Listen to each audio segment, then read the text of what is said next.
Pagi itu, warga desa Dadapan, Ngawi, dikejutkan oleh penemuan sebuah koper merah di tepi jalan setapak.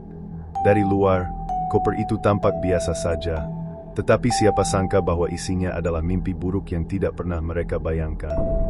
Saat koper itu dibuka, ditemukan tubuh seorang wanita tanpa kepala. Penemuan ini menggemparkan, tidak hanya bagi warga, tetapi juga seluruh Indonesia. Apa yang sebenarnya terjadi? Siapa pelakunya? Dan apa alasan dibalik mutilasi sadis ini? Setelah penyelidikan, polisi mengidentifikasi korban sebagai Uka, seorang wanita berusia 29 tahun asal Kediri. Korban dikenal sebagai pribadi yang baik dan sederhana. Namun, ada sisi lain dari kehidupannya yang baru terungkap setelah kejadian ini. Korban diketahui memiliki hubungan dengan seorang pria bernama RTH alias A, seorang warga asal Tulungagung yang merupakan suami siri korban. Hubungan ini ternyata menyimpan konflik yang berujung pada tragedi.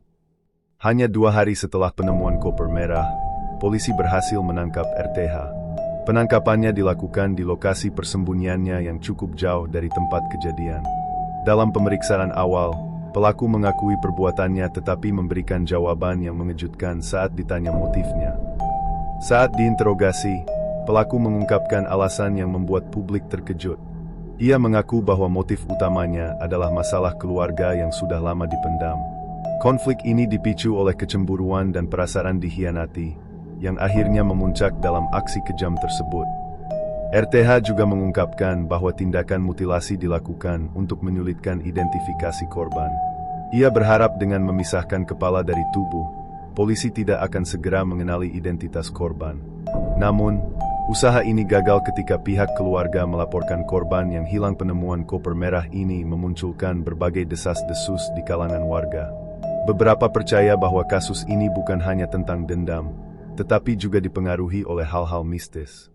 Koper merah yang ditemukan dianggap membawa aura negatif, dan beberapa warga mengaku merasakan hawa dingin saat mendekatinya. Beberapa orang bahkan mengaku bermimpi buruk setelah mendengar tentang koper tersebut.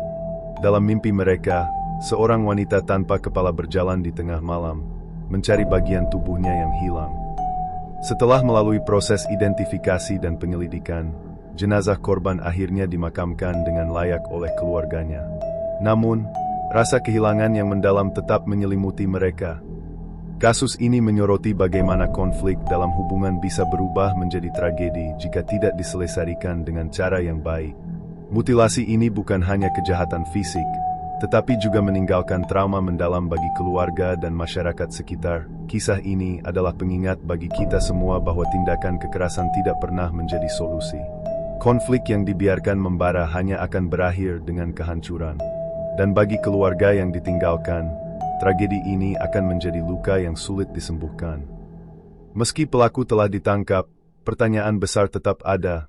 Apakah ini murni tindakan dendam, atau ada alasan yang lebih gelap yang belum terungkap?